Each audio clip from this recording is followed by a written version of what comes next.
Boa noite, queridos companheiros do Centro Espírita Regeneração, da Sociedade Espírita Joana de Ângeles, e todos os demais que nos acompanham no ESD online, das nossas duas instituições, seguindo o Guia para Estudo da Doutrina Espírita,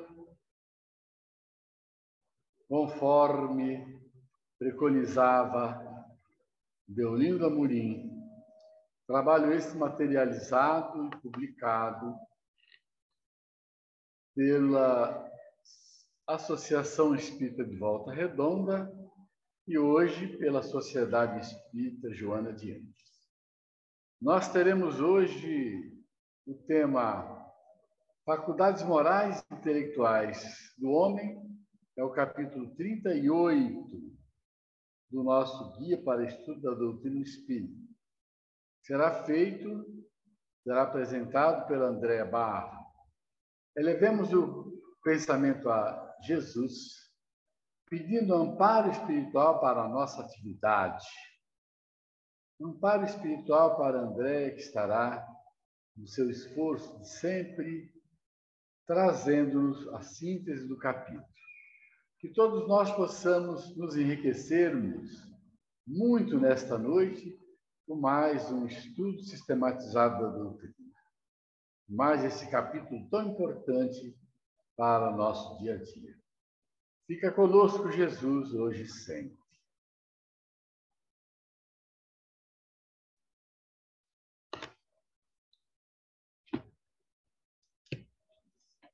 Boa noite, gente. Então, nós vamos iniciar o capítulo 38, Faculdades Morais e Intelectuais do Homem, e eu vou fazer o compartilhamento, então.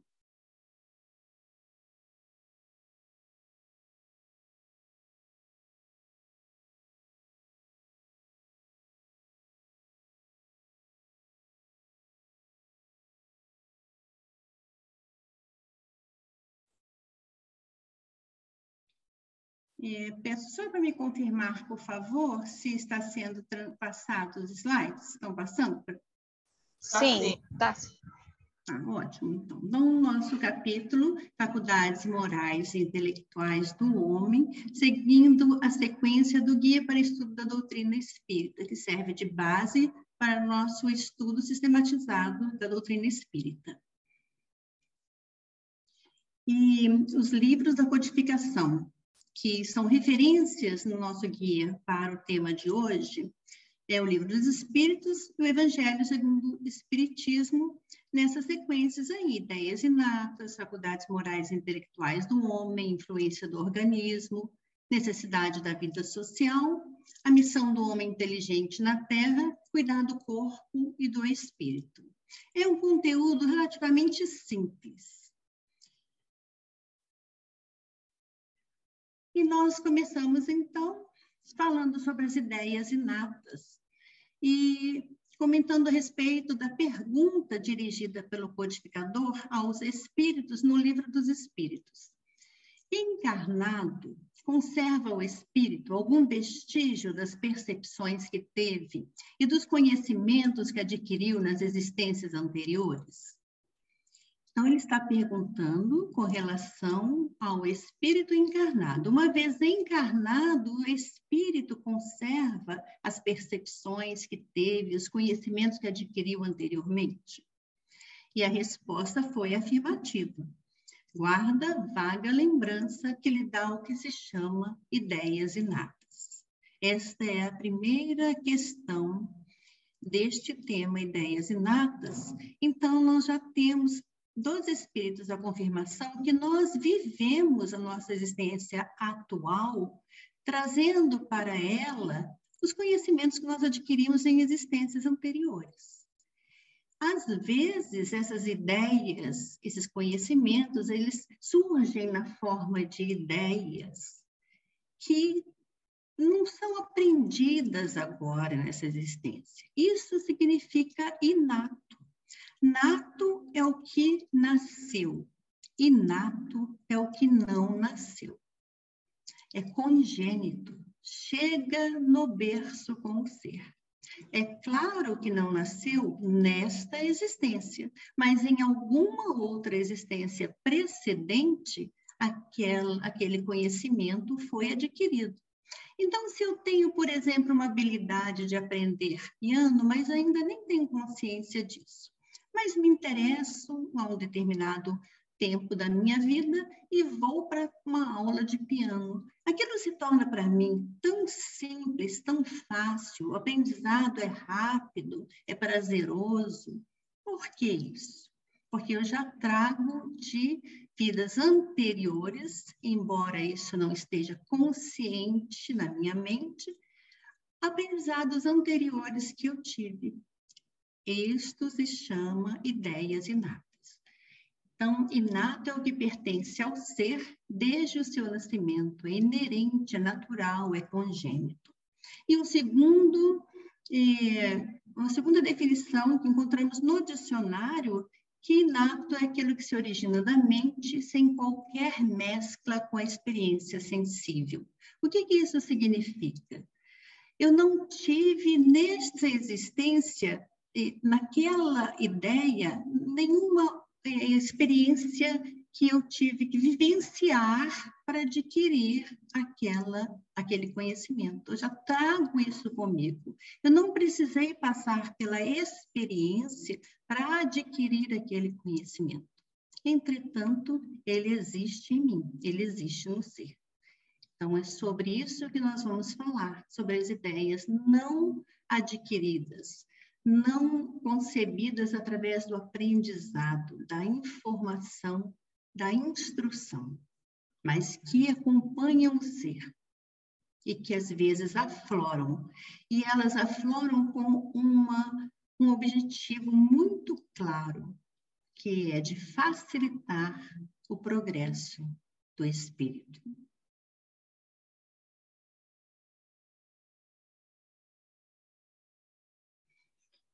E vamos trazer o caso muito conhecido de todos nós espíritos, de um exemplo clássico de uma ideia inata, um conhecimento prévio. Quando o Dr. Carlos Travassos, o médico que publicou o Livro dos Espíritos, em 1857, tinha ele um amigo, Dr. Bezerra de Menezes, e foi pessoalmente levar às mãos do seu amigo um exemplar de O Livro dos Espíritos. Dr. Bezerra de Menezes era católico, de uma família tradicional católica, e estava embarcando no trem em direção à sua casa. O trajeto era um pouco longo, o trem, o bonde, não era verdade, desculpe, não era um trem, era um bonde, era demorado, e ele não tinha o que fazer. Colocou os olhos naquele exemplar e, sendo católico, pensou assim: não vou para o inferno apenas por ler isso.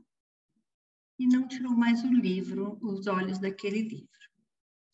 E, para sua surpresa, nada daquilo que ele lia parecia novidade para ele. Mas ele era católico. Como poderia conhecer a doutrina dos espíritos? Como tudo aquilo que era, na verdade, novo para ele, parecia que ele já tinha conhecimento. Naquela existência, como o Dr. Bezerra de Menezes, ele não havia conhecido nada a respeito do espiritismo até aquele momento. Mas em outras existências, ele conheceu a doutrina dos espíritos. Por isso, as ideias afloraram a sua mente. E ele, então, comentou: lia, mas não encontrava nada que fosse novo para meu espírito. Entretanto, tudo aquilo era novo para mim. Eu já tinha lido ou ouvido tudo o que se achava em O Livro dos Espíritos.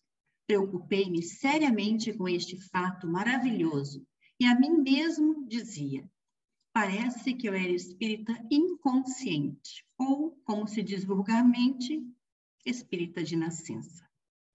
Ele era um espírita de nascença, porque ele tinha as ideias do espiritismo trazidas para essa encarnação como ideias inatas, congênitas, inerentes do seu ser, que não foram aprendidas nessa encarnação, não foram mostradas para ele como um novo ensino, uma nova instrução.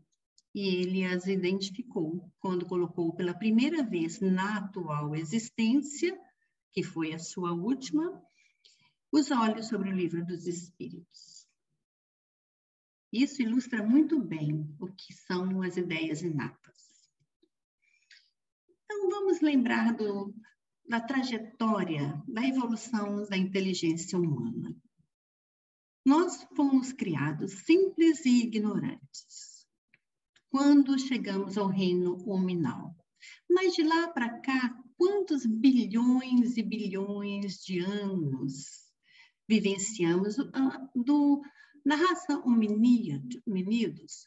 O Australopithecus tem entre 2.000 a 3,5 milhões de anos. Então, quantos anos, milhões de anos, a nossa inteligência vem se desenvolvendo? Quantas experiências nós vivenciamos? Quanto conhecimento nós já amealhamos? O desenvolvimento da inteligência se fez, e não foi sem esforço. E não foi por acaso, e não foi fácil. E todo esse conhecimento que nós temos acumulado nas nossas últimas encarnações, quando o homem já adquiriu maior inteligência, uma cultura mais desenvolvida, um desenvolvimento tecnológico, industrial, quantos conhecimentos acumulados. O que se faz com tudo isso? Nós perdemos esse conhecimento quando nós encarnamos novamente? Para onde vai este conhecimento? O que é feito de tudo isso? Porque as leis de Deus são leis perfeitas. E nada se perde. Embora o livro O que é o Espiritismo não esteja relacionado na bibliografia do nosso tema de hoje, ele nos traz informações muito preciosas e eu trouxe algumas dessas informações para nós começarmos as nossas reflexões em torno deste assunto. Então, deixa eu só tirar uma tarjazinha aqui. Allan Kardec pergunta: qual o estado intelectual da alma? Qual o estado intelectual da alma da criança no momento do nascimento?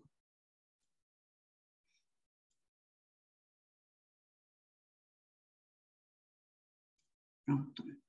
E a resposta que os espíritos vêm nos dar. Seu estado intelectual e moral é o que tinha antes da união ao corpo, isto é, a alma possui todas as ideias anteriormente adquiridas.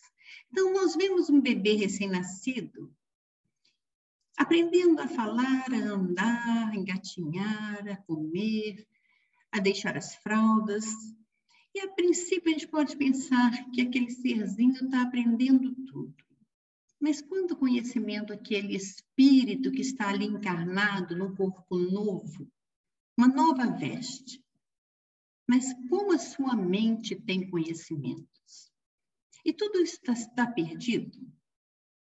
Ela vai ter que recomeçar o seu aprendizado? Se assim fosse, a humanidade não estaria passando pelo avanço intelectual que vem passando. Embora a criança recém-nascida não possa expressar sua inteligência, porque os seus órgãos ainda não estão desenvolvidos, e mesmo com o passar do tempo, o desenvolvimento vai se dando lentamente, ela possui em sua mente, no seu ser espiritual, todo o conhecimento adquirido anteriormente. E aí, Allan Kardec vai fazer outra pergunta. Qual a origem das ideias inatas, das disposições precoces, das aptidões instintivas para uma arte ou ciência, a abstração feita da instrução? Quer dizer, não houve instrução. A pessoa não recebeu nenhuma informação, nenhum treinamento para aquela aptidão, para aquela disposição. Então, de onde se origina essas ideias natas, esse conhecimento prévio? Foi a pergunta que ele fez. E os espíritos falaram assim: as ideias inatas só podem ter duas origens. Uma é a criação das almas mais perfeitas umas que as outras. Se Deus criou as almas mais perfeitas umas do que as outras, umas são mais sábias do que as outras. Mas se isso não se dá, porque Deus é infinitamente justo e bom, e as suas leis são perfeitas, e se todos nós partimos do mesmo princípio, criados simples e ignorantes, então todas as almas são criadas iguais. A segunda opção da origem das ideias inatas é que ela se origina num progresso adquirido pelas almas antes da encarnação. Então, enquanto a primeira hipótese não se sustenta porque esbarra na bondade, na justiça de Deus, a segunda se mantém de pé e se sustenta. E é a única justificativa para que o homem, embora não tenha recebido nenhuma instrução, apresente conhecimento a respeito de um assunto que anteriormente nesta existência ele ainda não havia visto, estudado ou aprendido. Então, as ideias inatas são originárias do progresso adquirido pelas almas antes da encarnação. E são o resultado dos conhecimentos adquiridos nas existências anteriores. São ideias que se conservaram no estado de intuição para servirem de base à aquisição de outras novas. Então, as ideias inatas vêm com um objetivo. Servem de aquisição para outras ideias, novas ideias. A lei do progresso. A lei do progresso é uma das leis divinas ou naturais, que estão relacionadas no Livro dos Espíritos, na terceira parte do Livro dos Espíritos. Mas se Deus, que é um ser perfeito, justo, cria as suas leis, também concede à sua criação tudo que é necessário para que essas leis sejam cumpridas. Por isso, Deus não possibilita que o conhecimento seja esquecido ou perdido. Porque se o homem tem que progredir incessantemente, ainda que essa não seja a sua vontade, se o homem tem que chegar à perfeição, como chegar à perfeição se você não consegue manter todo o seu aprendizado, as suas experiências que trouxeram seus conhecimentos anteriormente para a sua nova encarnação? Seria um contínuo recomeço. Como atingir a perfeição que Deus nos destinou, a todos nós, tirando-nos da criação como simples, espíritos simples para chegarmos à perfeição? Como atingir a perfeição se nós tivéssemos um constante recomeçar? Um constante ponto de partida como simples e ignorantes, aqueles que ignoram. Então, as ideias inatas são originárias, sim, de conhecimentos prévios da alma, e elas têm o objetivo de nos auxiliar à aquisição de outras ideias para que a lei do progresso se cumpra e os homens possam chegar aos seus destinos, que é da perfeição relativa, a que todos nós, espíritos, estamos destinados. E uma última pergunta, então, que eu trouxe do livro, que é o Espiritismo. Como se podem revelar gênios nas classes da sociedade inteiramente privadas de cultura intelectual? Como se podem revelar gênios nas classes da sociedade inteiramente privadas de cultura intelectual? Ou eu trouxe um exemplo, não exatamente de uma pessoa que tenha vivido em uma sociedade que seja privada de cultura intelectual, mas de uma mulher escocesa que viveu entre os séculos 18 e 19, onde as mulheres, sim, eram privadas da cultura intelectual. Somente aos homens era possível acesso às ciências. Mas essa mulher escocesa, Mary Somerville, ela quebrou a regra, porque ela, apesar de ser direcionada, todas as atividades femininas, de pintura, de música, de piano, de bordado, de costura, de cozinha, ela aos 10 anos aprendeu a ler. E a partir de então, colocava seus olhos em todos os livros, independentemente do conteúdo que eles tinham. Mary se dedicou a estudar, era isso que ela queria. Mas só que não era autorizado às mulheres, naquela época, conhecerem as ciências, mas ela começou a estudar álgebra. E os seus pais ficaram tão preocupados com aquilo, porque não sabiam que consequências poderiam cair sobre sua filha, então uma jovem, que tentaram impedi-la de estudar. Mas ela fazia suas atividades femininas durante o dia e durante a noite, ao se deitar, estudava álgebra à luz de velas. Os pais retiraram as velas de seu quarto, com medo das consequências daquela sociedade que discriminava as mulheres com relação à cultura da ciência. Ainda assim, Mary não desistiu. E não desistiu de uma forma que aprendeu tanto por si mesma, como autodidata que era, que ela conseguiu traduzir obras científicas e escrever um livro abarcando diversos campos da ciência, explicando de forma simples e compreensível as partes mais complicadas da física, da química, da astronomia. Foi através do estudo que essa mulher escocesa fez que trouxe os desvios da órbita de Urano, a origem da investigação que levou à descoberta do planeta Netuno, em 1846. Mary jamais havia tido qualquer informação a respeito de ciência. Tudo que ela aprendeu, aprendeu por si mesma, lendo os livros. E explicava os livros científicos sem haver tido por ela mesma nenhuma outra explicação. Ela conseguia explicar a ciência sem que ninguém a tivesse explicado anteriormente. Autodidata, ideias inatas. Então, a pergunta, como se podem revelar gênios nas classes da sociedade inteiramente privadas de cultura intelectual? É um fato que prova serem as ideias inatas independentes do meio em que o homem foi educado. O ambiente e a educação desenvolvem as ideias inatas, mas não podem dá-las. O homem de gênio é a encarnação de um espírito adiantado que muito houvera já progredido.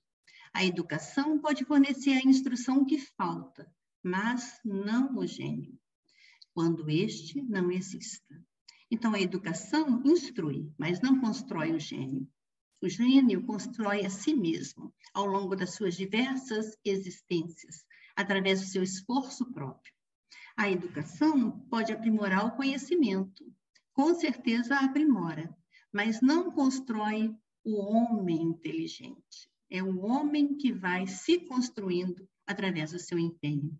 E quem é um homem que nós conhecemos praticamente também, como que trouxe todo o seu conhecimento prévio para montar, codificar, compreender profundamente a doutrina dos espíritos.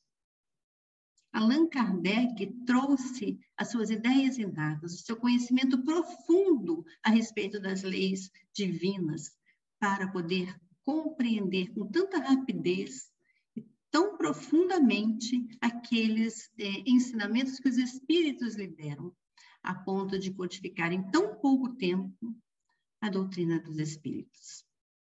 Era, sim, um homem de bom senso, um homem de cultura, uma genialidade utilizada a serviço do bem da humanidade terrestre.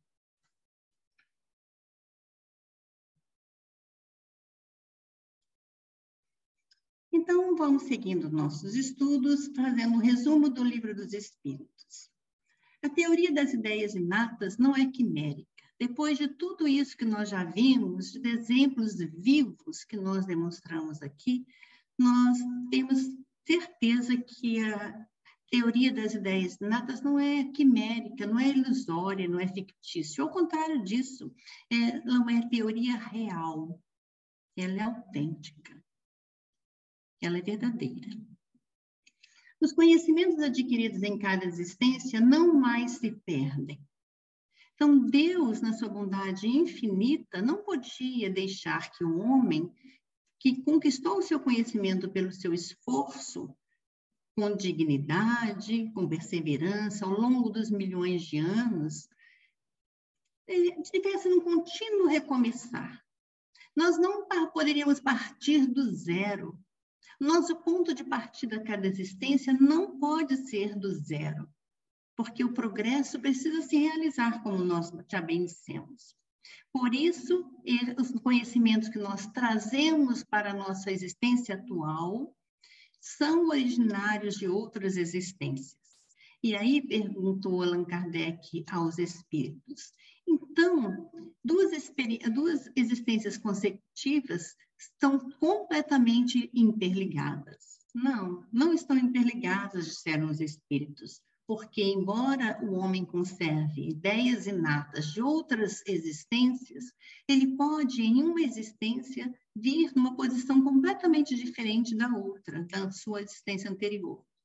E também pode estar em condição diferente, uma vez que durante o período de erraticidade, entre uma existência e outra, ele muito evoluiu. Então, nós não podemos vincular uma existência anterior a outra somente por conta das ideias inatas, porque essas ideias vão acompanhar o espírito ao longo das suas muitas encarnações, mas sem necessariamente vincular uma existência a outra. Nós desenvolvemos habilidades e faculdades em uma existência, mas não necessariamente a mesma faculdade, as mesmas habilidades continuarão a serem desenvolvidas em existências posteriores.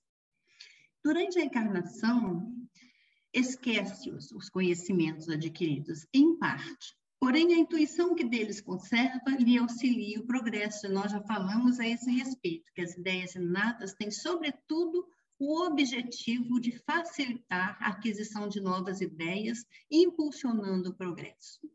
Em cada nova existência, o ponto de partida para o espírito é aquele em que, na existência precedente, ele ficou. Vamos nos lembrar da questão 118 de O Livro dos Espíritos, onde ali os espíritos afirmam que não é dado ao espírito o retrocesso, o retrogradar em sua evolução. Ele pode até, por opção, estagnar, desacelerar o seu avanço, o seu progresso, mas ele não retrograda a um ponto anterior. Uma vez vivenciada a experiência, uma vez adquirido aquele conhecimento, todo novo conhecimento, ele parte dali para frente. Então, em cada nova existência, o ponto de partida para o espírito é aquele em que, na existência precedente, ele ficou. Liberto da matéria, o espírito sempre os tem presentes. Liberto da matéria. Quais são as condições, os momentos que o espírito encarnado, porque aqui estamos tratando do espírito encarnado, pode se libertar da matéria? Em que condições isso acontece? Bom, isso não é assunto da aula de hoje, mas nós vamos falar um pouquinho a esse respeito. Na parte segunda de O Livro dos Espíritos, fala sobre o sono e os sonhos, mas, sobretudo, sobre a emancipação da alma. Há fenômenos de emancipação da alma, onde a alma, durante o período reencarnatório, ela se liberta parcialmente do corpo físico. Parcialmente, porque a separação total seria o fenômeno da morte. Então, durante a nossa existência, podemos sim, e queremos muito, porque o corpo físico nos aprisiona, ele diminui as nossas faculdades espirituais, ele enfraquece as nossas faculdades. Então, olha a afirmativa dos espíritos, o espírito encarnado aspira constantemente à sua libertação. Então, a princípio, falaremos a respeito desses 3 fenômenos de emancipação da alma: o sono, o sonambulismo e o êxtase. Como o sono é comum a todos os seres, nós passamos todos os dias, horas durante o sono, vamos falar sobre o sono rapidamente, porque esses 3 fenômenos são objetos de estudos posteriores daqui a poucas semanas. Então, durante o sono, o espírito consegue se afastar muito ou pouco do seu corpo físico, mas o bastante para que ele recupere a consciência maior ou menor da sua condição de espírito imortal. E uma vez afastado daquela matéria grosseira que, de certa forma, constrange, enfraquece as faculdades espirituais, ele pode recuperar conhecimentos que, na sua condição de espírito em desdobramento. Então, nestes momentos, aquelas ideias, aquele conhecimento pode vir à tona e ele, de volta ao corpo físico, depois, durante a vigília, ter lembranças desse conhecimento através das ideias inatas. Então, como disse no Livro dos Espíritos, liberto da matéria, o espírito sempre os tem presente. Sempre os tem quem? Aos seus conhecimentos. Ele consegue, claro que isso não é comum a todos os espíritos. Há espíritos que têm mais dificuldades de se afastarem do corpo físico, devido ao seu grau de materialidade. Há espíritos que conseguem ir distantes do seu corpo físico. Há esses espíritos que se distanciam com maior facilidade, a esses é mais fácil recobrar durante o seu desdobramento conhecimentos que ele tinha, que vão poder se manifestar através de ideias inatas, facilitando o seu progresso naquela atual encarnação. Uma faculdade pode permanecer em estado latente durante uma existência, por querer o espírito exercitar outra que nenhuma relação tem com aquela. Além disso, pode o espírito, mudando de corpo, ter uma faculdade intelectual obliterada se conspurcou a sua inteligência ou a utilizou mal. Então, aqui ele está dizendo que nós podemos ter uma faculdade latente, adormecida, porque queremos desenvolver outra. Então, por exemplo, nós vamos dizer que nós somos espíritos imperfeitos. E como espíritos imperfeitos, nós podemos desenvolver uma faculdade durante várias reencarnações sucessivas, ou não, mas podemos desenvolver uma faculdade, por exemplo, da fala, durante algumas encarnações sucessivas. Mas somos espíritos imperfeitos. E não vamos esperar que durante nossa condição de imperfeição consigamos ter uma faculdade perfeita. Então, chega num determinado ponto em que eu preciso modificar, mudar a minha direção, porque o espírito precisa conquistar a ciência do infinito. Então, se eu já cheguei a um determinado ponto de satisfação de um desenvolvimento de uma determinada faculdade, eu posso solicitar que em uma outra encarnação eu venha com a intenção, com a condição de desenvolver outra faculdade, por exemplo, da pintura, do teatro, da ciência. Então, eu esqueço aquela faculdade, porque senão isso poderia me desvirtuar durante a minha encarnação, para que eu direcione a minha vontade, os meus esforços, o meu empenho para a faculdade que eu desejo desenvolver na minha nova encarnação. Então, esta é uma das condições em que uma faculdade pode ficar adormecida. Eu a tenho, sei cantar, canto muito bem, mas hoje, na atual encarnação, eu quero aprender a falar em público. Então, minha faculdade de canto fica adormecida. Eu não me lembro que eu sei cantar, para que eu desenvolva a faculdade que eu desejo nessa encarnação. Mas nos diz aqui que não é somente nessa situação que eu desejo desenvolver uma outra faculdade, que posso ter uma faculdade latente, adormecida. Eu posso também necessitar de ter uma faculdade obliterada, obstruída, por conta de um mau uso que eu tenha feito dela. Então, a inteligência é um dom divino. Todos os bens, todas as virtudes se originam de Deus. Mas elas se originam e são compartilhadas conosco para que nós a utilizemos para o bem comum, para o bem de todos. E uma vez que eu desenvolvo a minha inteligência e a utilize mal, levando ao sofrimento, causando o mal, distanciado das leis de amor, Deus pode determinar que eu venha num corpo físico, e isso nós vimos bem a semana passada, em que aquela inteligência que eu não soube destinar, dessa vez, nessa encarnação, ela me seja impossível de ser expressada. Sou um ser muito inteligente, mas o meu cérebro vem com uma determinada patologia que eu não consigo expressar a minha inteligência. Não por castigo, mas por educação. Porque todos os bens divinos são para o bem comum. Então, todas as faculdades, todas as aptidões se encontram em germe no espírito desde a sua criação em estado rudimentar. Quem foi artista em uma existência poderá ser um sábio, um homem de estado ou um estrategista noutra, tornando-se nulo do ponto de vista artístico. As faculdades que irão se manifestar se relacionam com a posição que o espírito deve ocupar no mundo e com as provas que haja escolhido. Esse símbolo aqui que está à nossa esquerda, em azul, é o símbolo da deficiência intelectual. Então, agora vamos falar a respeito das faculdades morais e intelectuais do homem.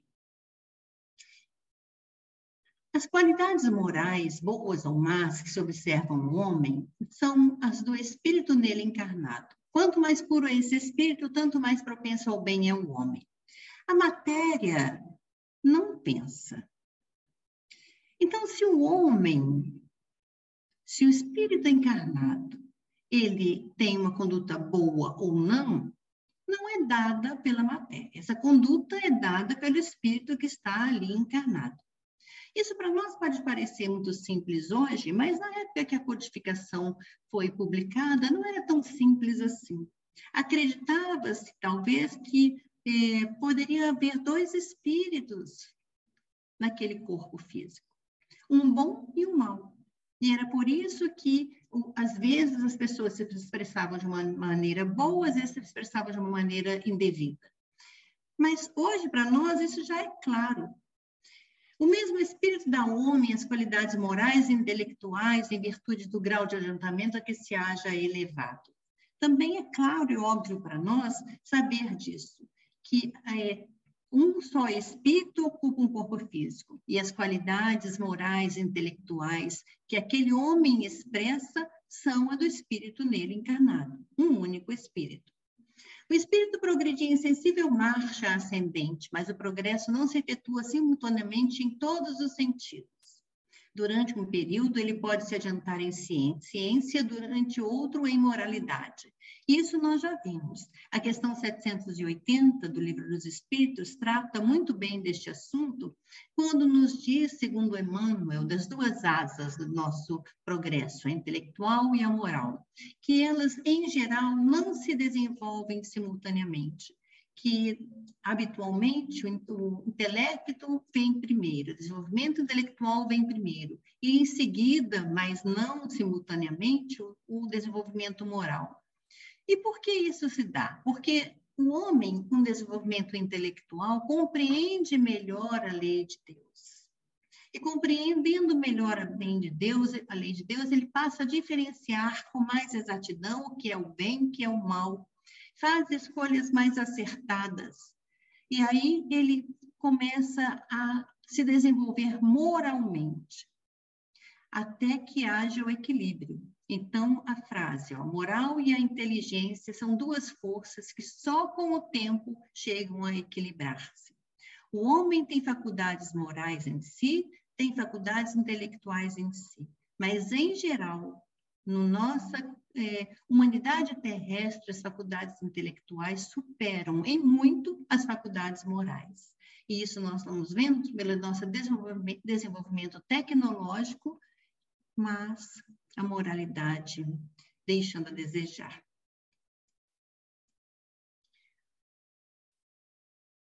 E o organismo? Qual é a influência que o organismo exerce sobre o espírito encarnado? Após a união do espírito com o corpo, o exercício das suas faculdades depende dos órgãos que lhes servem de instrumento. A grosseria da matéria as enfraquece. Os órgãos são os instrumentos da manifestação das faculdades da alma, a qual se acha subordinada ao desenvolvimento e ao grau de perfeição dos órgãos.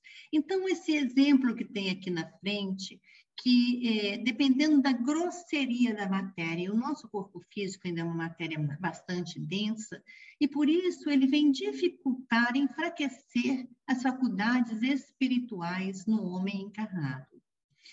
E para um exemplo, os espíritos nos falam que seria como se um corpo estivesse se movimentando, um homem estivesse se movimentando num charco lodoso. Nós podemos imaginar a dificuldade de se movimentar em um lugar lodoso, assim, com uma lama tão densa quanto aquela ali. É essa dificuldade que o corpo físico impõe ao espírito quando ele está encarnado. Então, o organismo influencia na expressão das faculdades do espírito? Sim, influencia. Mas os órgãos são instrumentos de manifestação dessas faculdades. Não são eles os órgãos que originam as faculdades. Eles apenas facilitam ou dificultam que a faculdade possa se expressar. Então, o resumo da influência do organismo que nós temos em O Livro dos Espíritos, da influência dos órgãos se pode inferir a existência de uma relação entre o desenvolvimento do cérebro e das faculdades morais e intelectuais. Olha só, da influência dos órgãos se pode inferir a existência de uma relação entre o desenvolvimento do cérebro e das faculdades morais e intelectuais. O espírito tem as suas faculdades morais e intelectuais. Nós vimos isso lá no início, quando estudamos as ideias inatas. O espírito traz para a encarnação as suas faculdades espirituais. Os órgãos não influenciam as suas faculdades. Eles apenas criam dificuldades para que elas possam se manifestar em toda a sua extensão. Eles, os órgãos, as enfraquecem, mas de forma alguma determinam as faculdades espirituais. E foi essa a resposta dos espíritos. Não confundais o efeito com a causa. O espírito dispõe sempre das faculdades que lhe são próprias. Não são os órgãos que dão as faculdades, e sim as faculdades espirituais que impulsionam o desenvolvimento dos órgãos. Então, um homem, um espírito inteligente, que se dispõe a aprender como aquela moça escocesa Mary fez. Ela era uma mulher que poderia viver a sua vida aprendendo as atividades femininas. E o seu cérebro, a sua inteligência, teria sim um desenvolvimento ao longo da sua existência. Mas o que ela fez, a sua faculdade espiritual, fez com que o seu cérebro se desenvolvesse muito mais, porque ela, com a sua capacidade intelectual, estimulou o seu cérebro. Então, não são os órgãos que determinam as faculdades espirituais, são as faculdades espirituais que influenciam no desenvolvimento dos órgãos, aprimorando-os, fazendo com que eles se desenvolvam mais rápido ou mais lento. O princípio da diversidade das aptidões entre os homens reside nas qualidades do espírito, que pode ser mais ou menos adiantado. Cumpre, porém, se leva em conta a influência da matéria, que mais ou menos lhe cerceia o exercício de suas faculdades. Então, por mais que a Mary, a escocesa, pudesse ter desenvolvido seu cérebro, ampliado a sua inteligência, estimulado o desenvolvimento cerebral, ela chega num ponto em que ela tem o seu limite. Nós não temos o domínio sobre os órgãos, mas nós podemos influenciar o seu desenvolvimento com o uso. Vejamos, por exemplo, os músculos, trabalhados ou não trabalhados. O homem, com as suas faculdades, pode influenciar no organismo, sim, mas o organismo também influencia as faculdades espirituais.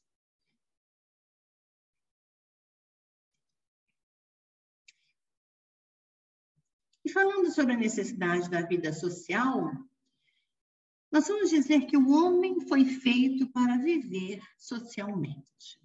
Que Deus lhe concedeu o dom da palavra, da comunicação, para que ele vivesse em conjunto e não isoladamente. Deus fez o homem para viver em sociedade, por isso lhe deu a palavra e todas as outras faculdades necessárias à vida de relação. O insulamento absoluto, o que é isso? É o isolamento. O isolamento absoluto é contrário à lei da natureza, pois que, por instinto, os homens buscam a sociedade e todos devem concorrer para o progresso, auxiliando-se mutuamente. Então, olha o que vem em seguida, interessante. Nós não temos todas as faculdades. Cada um de nós desenvolve uma faculdade. E para que um auxilie o outro, que esse é o objetivo de Deus, que nós nos auxiliemos mutuamente, e é por isso que quando o homem utiliza sua inteligência para o mal, ele tem que viver uma outra vida com a sua inteligência incapacitada de se expressar, porque ele aufere a inteligência para o bem. Então, quando nós vivemos em sociedade, o que falta a mim tem em outro. E aí os homens se auxiliam mutuamente num crescimento solidário em direção ao progresso. Homem nenhum possui faculdades completas. Mediante a união social é que elas, umas às outras, se completam para lhe assegurarem o bem-estar e o progresso. Por isso é que, precisando um dos outros, os homens foram feitos para viver em sociedade e não insulados. O homem que se isola, ele deixa de progredir. Esse homem pode permanecer estagnado naquela encarnação. Ele vai oferir algum progresso, sim, porque ninguém passa uma existência sem aprender algo, nem que seja observando a natureza. Mas ele deixa de oferir o progresso que lhe cabia, porque ele viveu isolado na solidão. Deixou de cooperar e de receber cooperação. Deus fez o homem para viver em sociedade.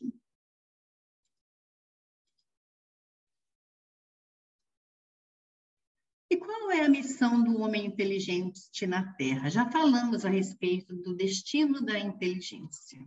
Mas e para aquele homem que é inteligente e a soberba da inteligência? Ele acomete e ele esquece-se que é uma criatura da divindade, que a inteligência procede da divindade e que lhe foi concedido desenvolver a sua inteligência para o bem comum. Não vos ensoberbeis do que sabeis, porquanto esse saber tem limites muito estreitos no mundo em que habitais. Por mais inteligente que um homem terrestre seja, a nossa inteligência, o nosso conhecimento, a nossa sabedoria ainda é muito pequeno perante o progresso que nos cumpre realizar. E aí os espíritos vêm nos orientar que ainda que sejamos muito inteligentes, que não nos deixemos vencer pelo orgulho, porque a nossa inteligência, o nosso conhecimento ainda é muito pequeno. Se Deus, em seus desígnios, fez nascer o espírito no meio onde pudesse desenvolver a sua inteligência, é que quer que a utilize para o bem de todos.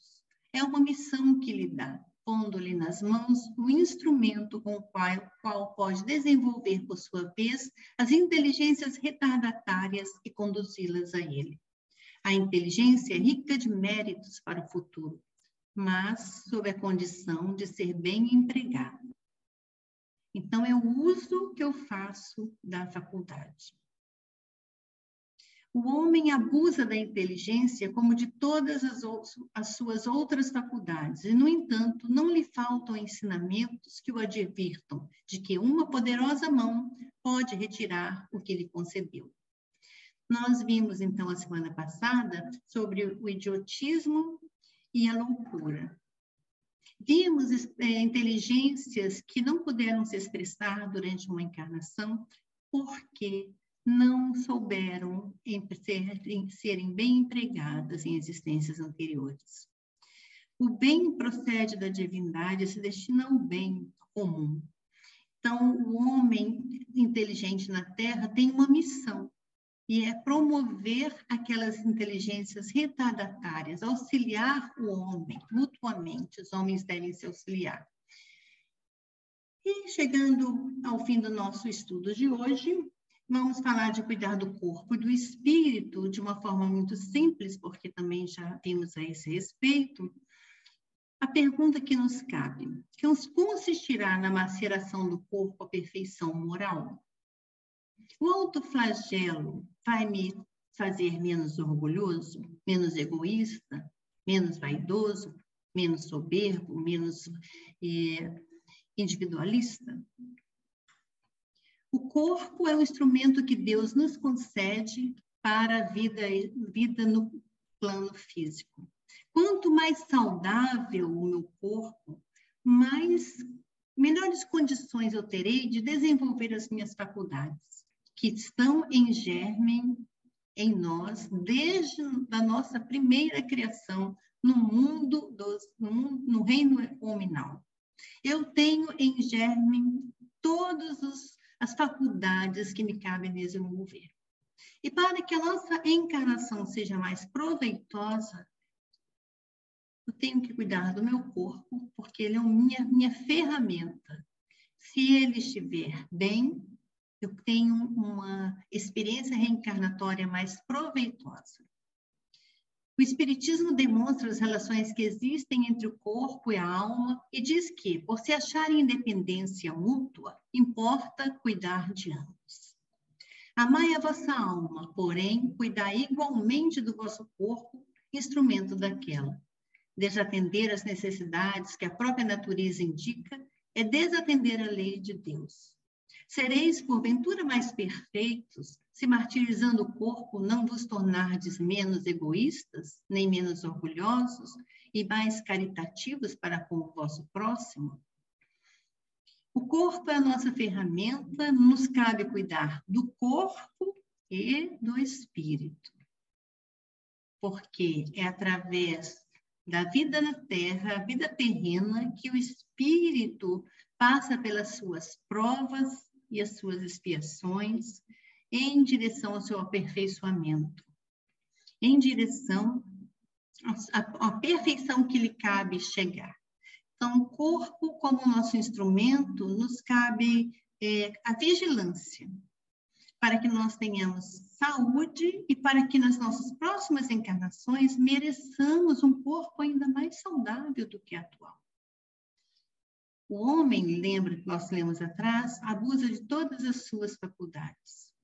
E abusa também do seu corpo físico, deixando-o, às vezes, sem cuidado. E a saúde que nós temos hoje, por vezes, perdemos por falta de cuidado e atenção com o nosso corpo físico, abusando dos recursos que temos na vida. Então, finalizando, na semana que vem, a aula 39, o tema é Situação do Espírito no Idiotismo e na Loucura. Vou terminar o compartilhamento, agradecer a presença de todos e a oportunidade do estudo.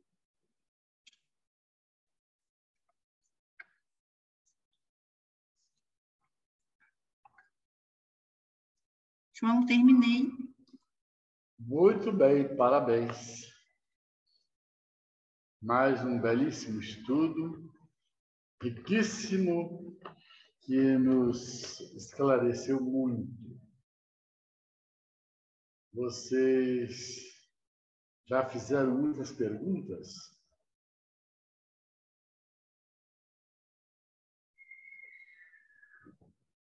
Boa noite, João. Boa noite a todos. Não, no momento, o pessoal não fez pergunta no chat. Não temos pergunta. Até agora.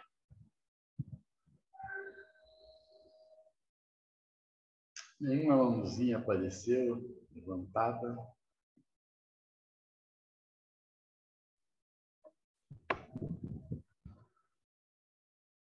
Temos uma mãozinha aqui da Rosivete e uma do Rogério. Está liberado o microfone, Débora? Rogério levantou as duas. O Rogério está batendo palminhas. Rosivete, pode tem uma fazer a pergunta. Que eu fiz uma pergunta, mas como eu sou um troglodita digital, não consegui passar pelo chat. Acontece o seguinte... Só um minutinho, senhor Heber. A Rosivete, ela levantou a mão primeiro, o senhor em seguida, tá ok? Eu não levantei, eu mandei pelo chat.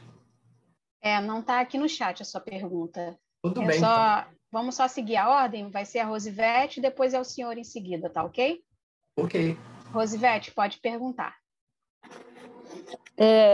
Andréia, eu sempre tive um questionamento, e até comigo mesmo, me perguntando assim, meu Deus, que ideias inatas eu posso ter trazido de outras encarnações, que profissões eu posso ter tido e aprendido, porque é muito difícil para mim essa questão de como é que você aprende e não lembra, né? E aí você vem falando que é permitido somente você desenvolver uma nova aptidão, né? Você tem que deixar embotada. E aí você falou da questão de quando o espírito faz o mau uso, então aquela aptidão, ela não vem embotada, ela não vem permitida, né? No caso do autista, por exemplo. Ele vem com uma patologia que não é permitido com que ele lembre.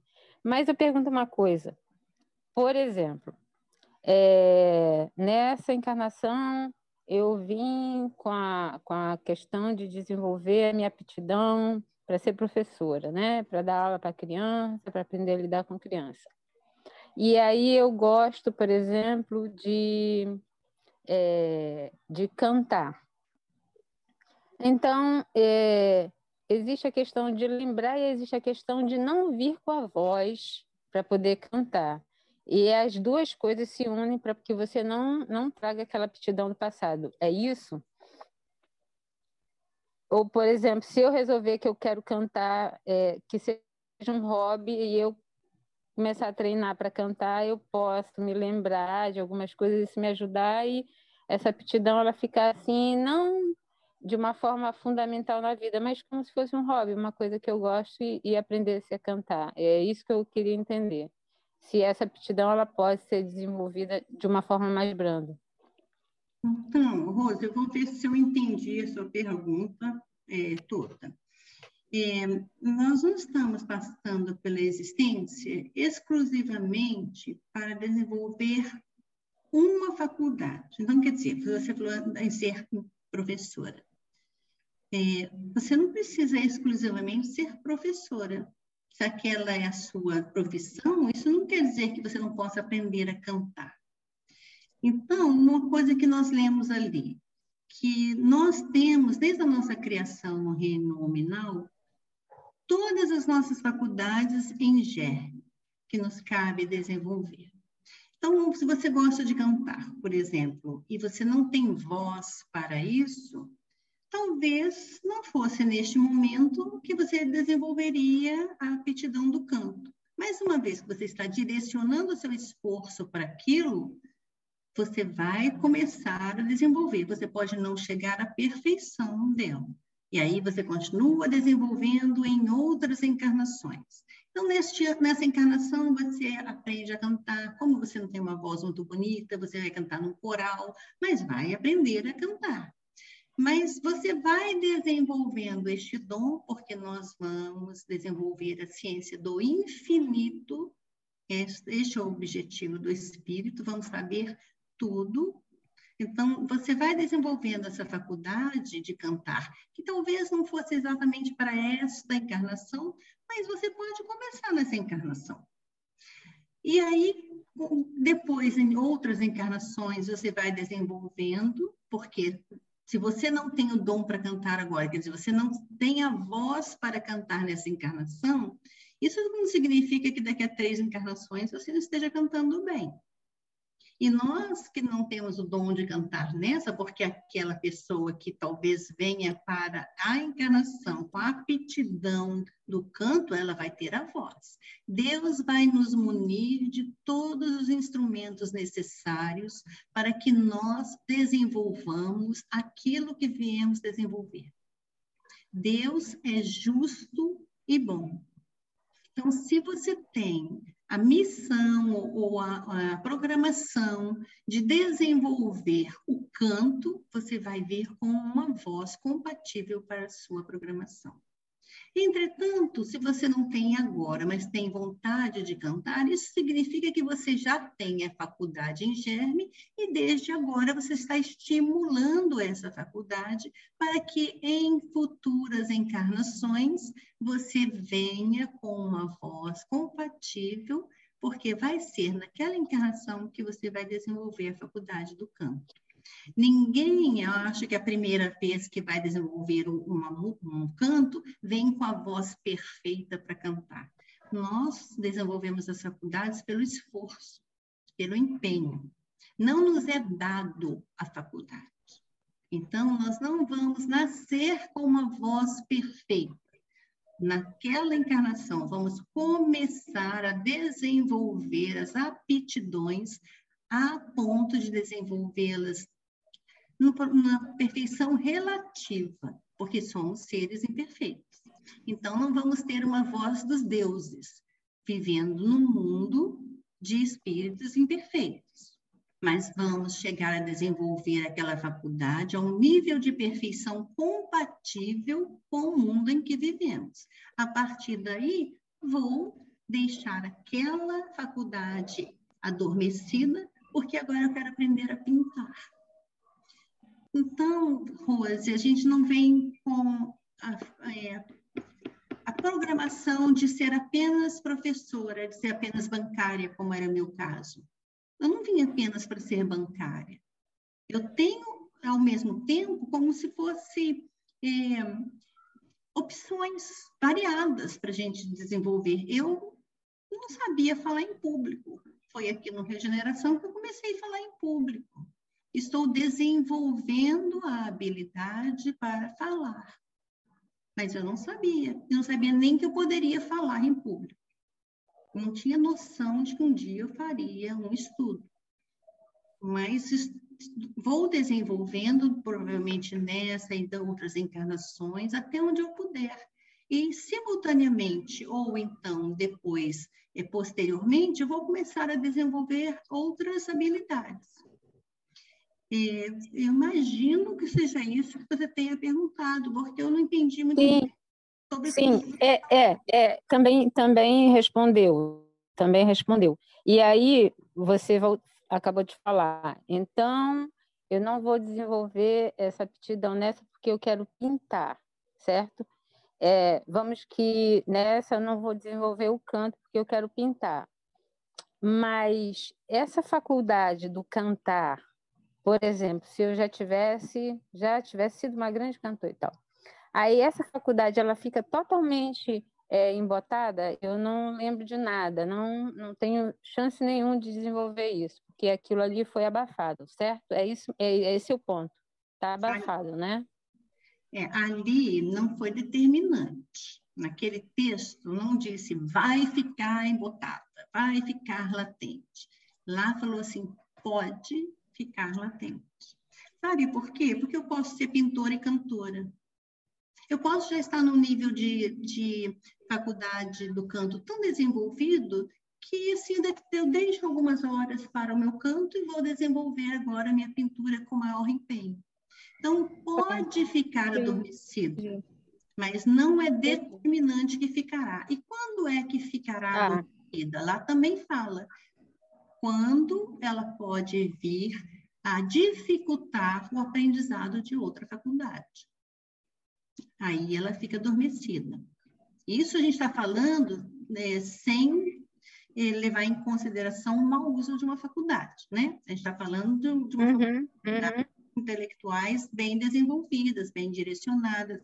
Então, não necessariamente eu não poderei cantar nessa existência porque eu quero aprender a pintar. Às vezes eu vou continuar cantando, mas não vou dedicar tantas horas ao canto e mais horas à pintura. Uma coisa não impeditiva da outra. Pode ser que ela fique latente, mas não é determinante que fique. Entendi. Tá ótimo. Obrigada, Andréia. Esclareceu bem. Rosivete, tomara que você, nas próximas encarnações, venha cantando árias. Não canto nada, meu bem. Nada. Heber, o senhor pode fazer a sua pergunta.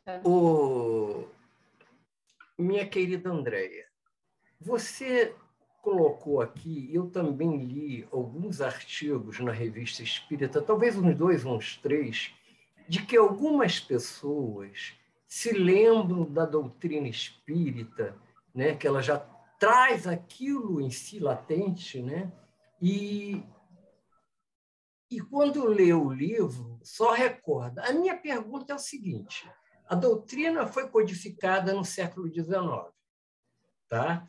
E Kardec, na Revista Espírita, cita, né, são 11 edições, cita alguns casos de pessoas que já traziam latentes, que já traziam a doutrina espírita na alma.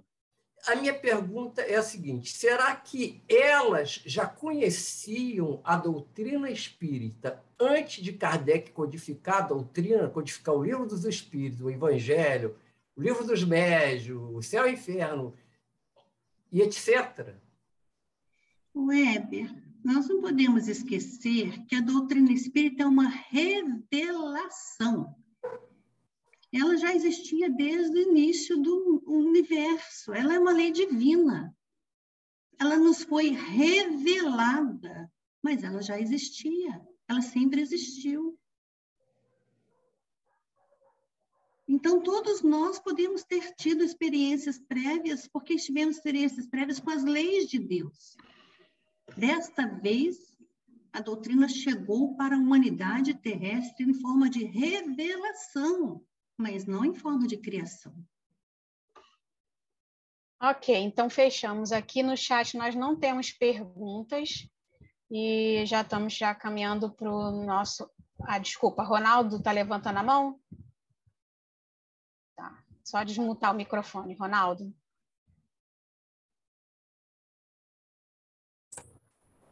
Boa noite, pessoal. Eu achei que ficou preso nessa coisa do só pode ter um. Ali não vale também a vontade da pessoa, porque antigamente era muito comum, pelo menos nas leituras dos grandes cientistas, né, antigos, aqueles que, na própria característica do estudo antigo, né, que era multidisciplinar, a gente via muito o artista completo, que era cantor, que era pintor, né? Na história... instrumentalista, né? Exatamente. Os cientistas que eram multidisciplinares, né? Você não tinha um químico, um físico, você não tinha um filósofo, era tudo um pacote gigantesco de informações, até porque eles ficavam a vida inteira se dedicando a isso, né? Desde sua infância. Então, eu acho que aí vale muito da vontade, né? Pode ser que com certeza, uma coisa em cada uma pessoa, uma coisa se destaque melhor que a outra, né? Por exemplo, eu tenho muita dificuldade no aprendizado, mas eu sou muito esforçado para compensar a minha dificuldade. Minha dificuldade é genética, né? Vamos dizer assim. Minha família não tem esse gene da inteligência em si, mas eu sempre tive essa visão e eu sempre corri atrás desse prejuízo. Então, eu sou um que eu bato cabeça até o negócio entrar na minha cabeça, mas depois que entra também não sai. Então, eu acho que isso é o esforço de cada um, né? Eu Com acho que cada um certeza. tem a multicapacidade, né? Claro que tem uns que têm muito mais dificuldade em determinadas coisas que outras, mas eu acho que a vontade, o esforço e o livre-arbítrio é o que prevalece aí. Não que ele vai ser completo, mas que ele vai iniciar uma evolução, né? Não, você está muito certo. Sabe por quê? No livro Pensamento e Vida, Emmanuel diz assim: você pode ter a memória, pode ter inteligência, pode ter conhecimentos, mas se você não tiver vontade, tudo isso é apenas bagagem. O que deflagra a movimentação disso tudo para gerar o progresso no espírito é como se fosse um botãozinho start, eu falo isso. Você aperta à vontade e ele movimenta toda essa máquina em seu benefício, em benefício do espírito. Porque Deus nos dá muitas oportunidades, mas se nós não utilizarmos esses recursos disponíveis, que nós já até amealhamos, porque a inteligência que temos foi amealhada pelas nossas próprias conquistas, nossos empenhos, nossas vivências, recursos divinos.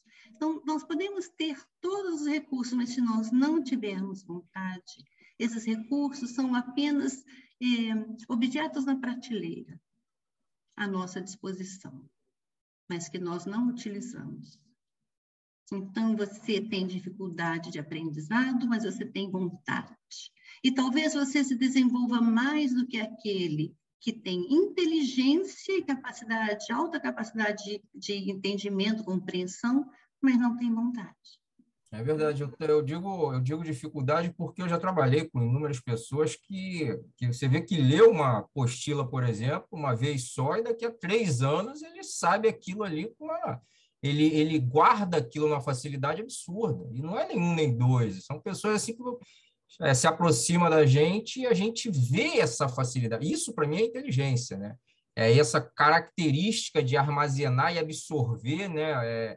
De conseguir absorver e de colocar aquilo de uma forma espetacularmente fácil, né? E eu tenho essa dificuldade, né? Em cima dessa dificuldade, eu procuro suprir, né? Ronaldo, não fica chateado, não, porque eu já li o Livro dos Espíritos 4 vezes. Eu só me lembro da pergunta, da primeira pergunta e da última. Mas legal, obrigado. Vamos considerar já as questões já colocadas e respondidas. Alguém quer fazer bem objetivamente alguma pergunta?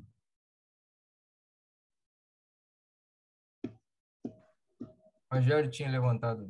Eu tinha aplaudido a Andréia, mas eu queria falar uma coisa aqui. Dr. Bezerra de Menezes, quando desencarnou a sua segunda esposa, ele ficou muito entristecido e ele leu a Bíblia. Assim, todos os dias ele lia a Bíblia.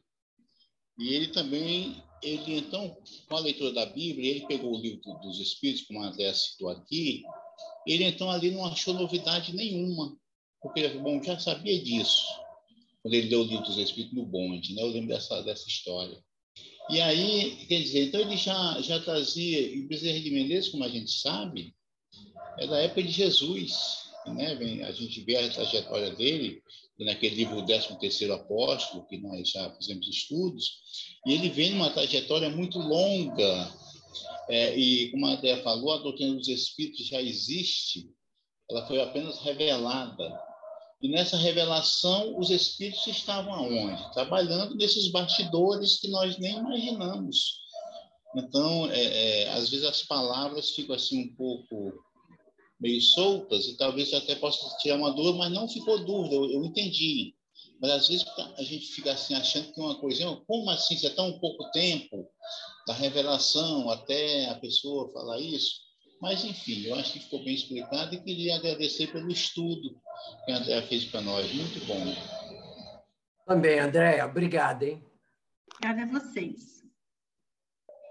Então, vamos fazer a nossa prece, terminar a nossa tarefa de hoje, agradecendo muito a Deus, agradecendo a Jesus e aos bons espíritos que nos inspiraram, que te inspiraram, para que pudéssemos amelhar mais esses conhecimentos com toda essa clareza que chegou até nós.